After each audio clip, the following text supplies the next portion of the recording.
वह लगातार विभिन्न तरीकों से खुद को गर्भवती करती रही, लेकिन सिर्फ बच्चे के लिए नहीं बल्कि जब भ्रूण का आकार बन जाता था तो उसे शरीर से बाहर निकालकर विकसित करती और भ्रूण के सीरम को निकालती, क्योंकि उसे लगता था कि भ्रूण का सीरम लोगों को पुनर्जीवित कर सकता है और उसने पहले इसी सीरम का उपयोग करके एक मरी हुई पालतू सुअर को सफलतापूर्वक पुनर्जीवित किया था। अब वह पालतू सुअर बहुत स्वस्थ है और हमेशा उसके साथ रहता है।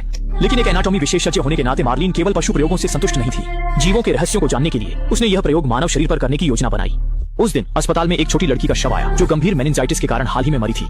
लेकिन जब मार्लिन ने लड़की की चिकित्सा रिपोर्ट देखी तो उसकी आंखों में चमक आ गई, क्योंकि इस छोटी लड़की का रक्त प्रकार और जीनोम उसके खुद के समान था, जिसका मतलब था कि यह लड़की उसके प्रयोग का लक्ष्य बन सकती थी।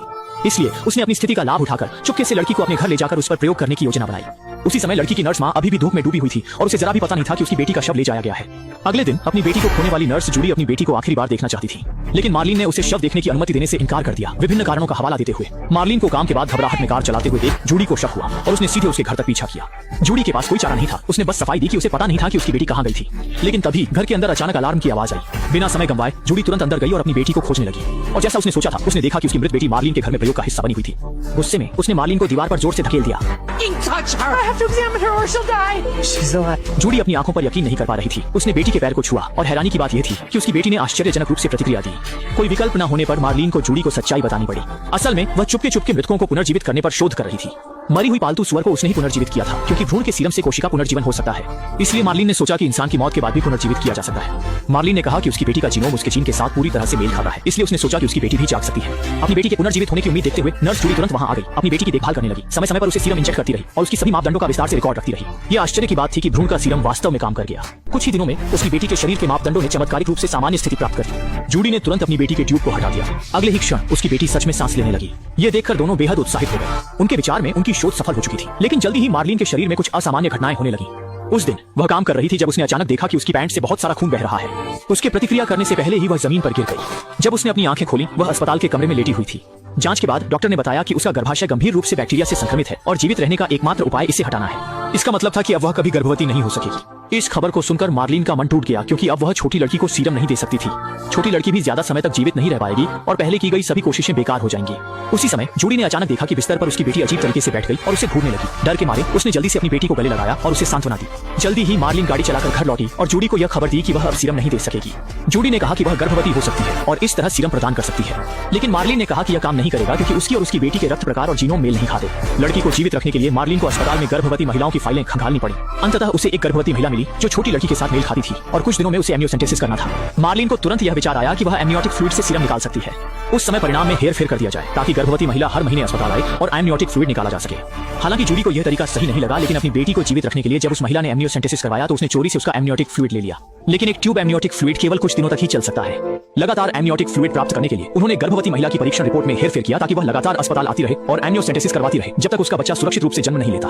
उन्हें लगा कि सब कुछ अच्छे की दिशा में बढ़ रहा है, लेकिन तभी घर के अंदर से एक चीख की आवाज आई। असल में उसी वैज्ञानिक प्रयोग से गुजरे पालतू सुअर को अचानक से जोर की ऐंठन होने लगी। मार्लिन ने यह देखकर तुरंत पालतू सुअर के शरीर में सीरम इंजेक्ट किया, जिससे वह सामान्य हो गया। जूडी ने पालतू सुअर को इस हालत में देखकर अपनी बेटी की हालत के बारे में सोचा। रात को जूडी ने हमेशा की तरह अपनी बेटी के साथ नहाते हुए बचपन में गाए गए गीत को गाना शुरू किया और उसे आश्चर्य हुआ जब उसकी बेटी ने भी उसके साथ गाना शुरू कर दिया। और सबसे खुशी की बात यह थी कि बेटी ने उसे माँ के रूप में पहचान लिया। इससे जूडी बेहद खुश हो गई, मानो सब कुछ फिर से पहले जैसा हो गया हो। समय के साथ वह गर्भवती महिला फिर से अस्पताल आई एमनियोसेंटेसिस करवाने के लिए। जैसे ही उसे याद आया कि उसकी बेटी को इस एमनियोटिक फ्लूइड की जरूरत है, जूडी ने बिना झिझक के गर्भवती महिला के पेट में सुई डाली और फ्लूइड का एक ट्यूब खींच लिया। लेकिन इस बार की इस प्रक्रिया के कारण दर्द महसूस कर रही गर्भवती महिला ने कहा कि वह अस्पताल बदलना चाहती है और एक बेहतर अस्पताल में प्रसव कराना चाहती है। ये सुनते ही जूडी घबरा गई, क्योंकि इसका मतलब था कि उसकी बेटी जीवित नहीं रह पाएगी। एमनियोटिक फ्लूइड का स्रोत खोने के बाद मार्लिन को हाल ही के गर्भवती महिलाओं की फाइलें खंगालनी पड़ी, लेकिन कोई उपयुक्त विकल्प नहीं मिला। जैसे ही दोनों निराशा में डूबे थे, अचानक एक बेहद डरावनी घटना घटी। उस दिन छोटी लड़की चलना सीख रही थी, तभी उसने देखा कि जमीन पर एक पालतू सुअर गहरी नींद में पड़ा हुआ है। वह उसे छूने की कोशिश कर रही थी, लेकिन अचानक पालतू सुअर ने उसे काट लिया। इससे छोटी लड़की गुस्से में आ गई और बिना कुछ कहे उसे हटा दिया। अपनी पुनर्जीवित छोटी लड़की को इतना गुस्सैल देखकर मार्लिन को अचानक से डर लगने लगा। लड़की को मानवों को नुकसान पहुंचाने से रोकने के लिए जूडी को उसे लोहे के बिस्तर पर बांधना पड़ा।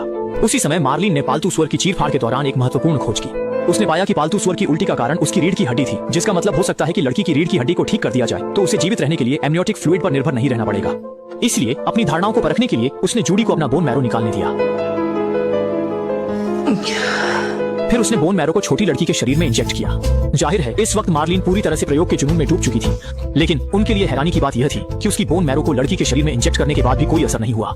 लड़की को थोड़ी देर और जीवित रखने के लिए उन्होंने सीरम के इंजेक्शन की मात्रा घटा दी, लेकिन इससे लड़की के शरीर में असामान्य घटनाएं होने लगीं और अंत में उसने जूडी की गोद में इस दुनिया को अलविदा कह दिया। जब उसने मशीन पर दिल की धड़कन की रेखा को सीधा होते देखा, जूडी की आंखों में निराशा और ना दुख सहने की भावना थी। उसी समय उसने एक पागल निर्णय लिया। जब मार्लिन घर लौटी तो जूडी और छोटी लड़की का कोई अता पता नहीं था। जमीन पर फैले पानी के निशान को फ्रिज तक जाते देख मार्लिन को तुरंत भय महसूस हुआ। वास्तव में जब उसने फ्रिज खोला तो पाया कि छोटी लड़की फ्रिज में जमी हुई थी। दरअसल जूडी नहीं चाहती थी कि उसकी बेटी मरे, इसलिए उसने अपनी पद का लाभ उठाते हुए गर्भवती महिला की जानकारी हासिल की और उस महिला के घर पहुंची जो एमनियोटिक फ्लूइड प्रदान करती थी। ऊपरी तौर पर तो वह अच्छे इरादे से उसकी जांच रिपोर्ट देने गई थी, लेकिन असल में उसने गर्भवती महिला के ध्यान न देने पर उसके पानी के गिलास में गुपचुप प्रसव प्रेरक दवा डाल दी। जैसे ही गर्भवती महिला ने एक घूंट पिया, वह तुरंत जमीन पर गिर पड़ी और झटके खाने लगी और इसी वजह से उसके पेट में पल रहा बच्चा 5 महीने पहले ही जन्म ले लिया, लेकिन गर्भवती महिला ने अपनी जान गंवा दी। अंततः जूडी ने गर्भवती महिला का प्लेसेंटा सफलतापूर्वक ले लिया। घर लौटने के बाद दोनों ने घर में सभी उपकरण तैयार कर लिए और शांति से छोटी लड़की के फिर से जागने का इंतजार करने लगे।